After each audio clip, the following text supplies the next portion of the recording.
Rasulillah wa ala alihi wa sahbihi wa mawalah. Sallallahu alaihi wa sallam. Asyhadu anna Muhammadan abduhu wa rasuluh la nabiyya wa la rasula ba'da. Amma ba'du.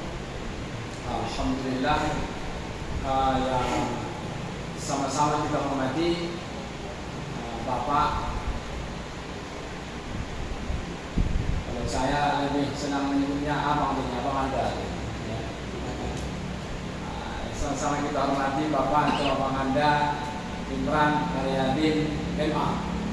Alhamdulillah, sekarang Bapak ini lagi melanjutkan pendidikan untuk doktor, kandidat doktor, begitu Pak ya. Jadi kita doakan mudah-mudahan dipermudah Allah dan sesegera mungkin mendapat gelar doktor. Jadi menambah keilmuan tidak hanya kepada Bapak yang nanti, juga bisa nanti dibagi-bagi kepada kita. Kemudian yang sama-sama kita hormati juga guru kita Bapak Ustadz Bapak Ansori yang hadir juga bersama kita sekarang di sini. Kemudian yang saya hormati Bapak-bapak, saudara-saudara unsur pimpinan daerah Muhammadiyah Kota Tanjung Balai yang berhadir, kemudian pimpinan cabang, pimpinan ranting Aisyah, kemudian seluruh ortom, bapak-bapak, ibu-ibu, saudara-saudari, jemaah keluarga besar Muhammadiyah. Pertama sekali kita tetap bersyukur dan senantiasa bersyukur kepada Allah Subhanahu wa taala. Allah yang melimpahkan berbagai macam nikmat kepada kita. Dia yang menciptakan, memberi kita rezeki, menghidupkan dan mematikan.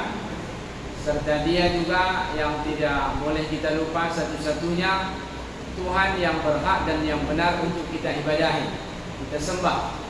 Bahkan dengan itulah, tujuan itulah Allah menciptakan kita, agar kita mengesahkan. Kemudian salawat dan salam kepada Nabi Muhammad SAW, diutus oleh Allah ke muka bumi ini untuk kita taati, kita ikuti perkataannya, perintahnya kita laksanakan, larangannya kita tinggalkan.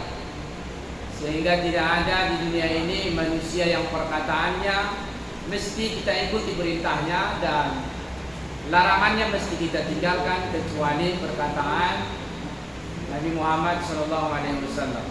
Bapak Ibu, saudara-saudara sekalian saya hormati, alhamdulillah kembali pada malam hari ini kita sangat berbahagia sekali. Kami sampaikan juga kepada Bapak Ustadz Bapak Imran Aryadin, kalau tidak salah ini ini pertemuan yang kelima, ini sudah 5 kali kita nih Pak ya, semenjak diadakan pengajian berkala ini Pak Ustadz. Udah yang kelima ya, persebulan sekali. Mungkin ini yang terakhir untuk sementara, karena di bulan Ramadan nanti kita libur sementara, Syawal nanti kita lanjutkan. Alhamdulillah kalau dari sisi kuantitasnya semangatnya tetap ramai terus, tapi kita juga membutuhkan kualitasnya. Artinya bahwa kegiatan ini di samping untuk saling bersilaturahim, untuk saling lebih mengenal, karena dengan kenal kita akan sayang, sekaligus untuk menambah wawasan keilmuan, khususnya berkaitan dengan gerakan-gerakan dakwah Muhammadiyah. Termasuk diantaranya salah satu tadi, mengingatkan kembali, tadi sudah disinggung Bapak Datuk Muda Halbai. InsyaAllah memang tidak ada perubahan, berdasarkan nanti bisa lebih diperjelas lagi sama Bapak Ustadz.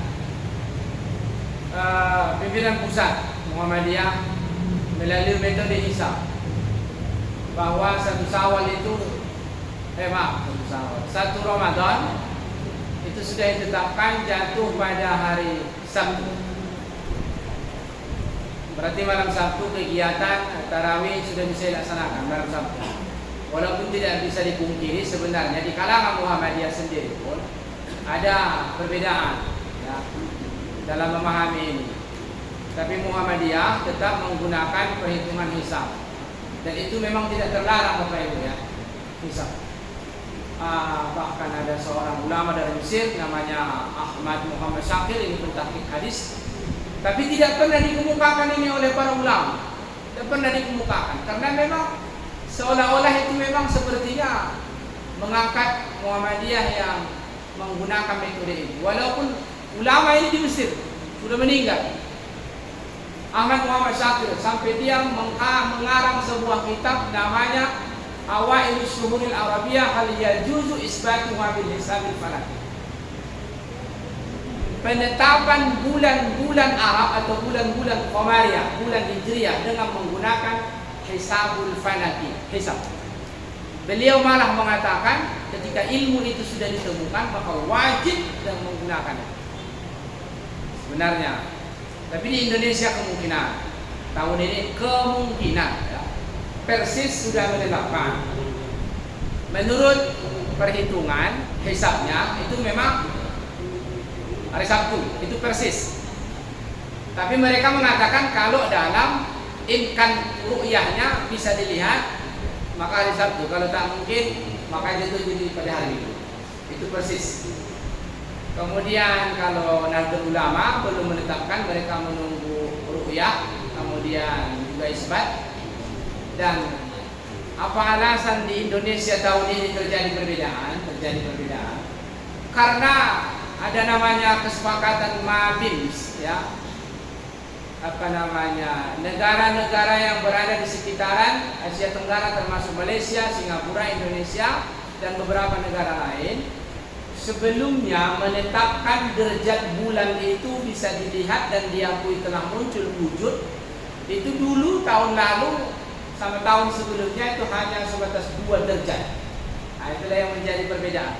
Tapi sekarang disepakati, kebetulan mereka menyepakati semenjak tahun ini menjadi 3 derajat. Nah, ini kemungkinan mungkin terjadi perbedaan. Jadi Muhammadiyah kenapa menetapkan tanggal 1 Ramadan itu di hari Sabtu, karena setelah tadi sampaikan Bapak Dirjen Halbe di Ijtima, maka posisi bulan itu dia sudah wujud karena berada sudah 2 derajat lebih. Jadi dengan prinsip wujudul hilal di pimpinan di Muhammadiyah, wujudul hilal adanya bulan itu sabit sudah dihitung ada karena sudah 2 derajat lebih. Tapi karena negara-negara yang masuk ke kumpulan MABIMS ini, mereka menetapkan 3 derajat. Jadi kalau dipakai itu 3 derajat otomatis, maka terjadi perbedaan. Allahu a'lam. Tapi tetap kita menunggu dari versi pemerintah hari Jumat sidang isbat. Tapi Muhammadiyah sudah menjadi keputusan tanggal 1 Ramadan jatuh itu pada hari Sabtu, berarti seminggu lagi, minggu depan. Berarti malam Sabtu kegiatan Ramadan seperti tarawih sudah bisa dilaksanakan. Nah, pada kesempatan hari ini mudah-mudahan kegiatan pengajian berkala kita ini malam bermuhammadiyah, saya sering menyebutnya malam bermuhammadiyah supaya kita jangan menjadi alergi menyebut Muhammadiyah. Kadang-kadang kita khawatir, ya, takut menyebutkan kita Muhammadiyah. Dari sisi makna bagus sekali, ya. Muhammadiyah pengikut Muhammad. Jangan jadi kita Iblisiyah, pengikut iblis. Ya, Muhammadiyah. Kadang-kadang orang takut mengatakan dia Muhammadiyah, menyekolahkan anaknya di Muhammadiyah, takut sekali. Masih ada rasa-rasa seperti itu. Dia merasa lebih tenang menyekolahkan anaknya di sekolah Nasrani. Di sekolah Nasrani. Tapi kalau sekolah Muhammadiyah, Muhammadiyah. Sampai ada orang di Binjai, ini mengingatkan juga, di Binjai dia bilang sama anak perempuannya, anak perempuannya mau merantau, dia bilang, kamu kalau cari jodoh, cari yang satu akidah dengan. Itu kan bagus ya Pak Anda? Cari yang seakidah dengan. Tapi kalau pun tak dapat yang seakidah, orang Muhammadiyah menjadi itu. Cari yang satu akidah. Tapi kalau tak dapat yang seakidah, orang Muhammadiyah menjadi bahaya. Memahaminya salah, jadi bahaya. Ya. Nah, jadi Bapak Ibu, yang penting kita tetap berada di jalan-jalan yang diridhai Allah, tetap beramal bersumber Al-Quran dan hadis. Mudah-mudahan pertemuan kita ini pada malam hari ini bisa memberikan nilai-nilai kebaikan, menambah ilmu pengetahuan kepada kita, sekaligus memperkuat silaturahim. Jadi demikian saja pengantar dari kami pimpinan daerah. Alhamdulillah, terima kasih atas kehadirannya. Akhirul kalam. Assalamualaikum.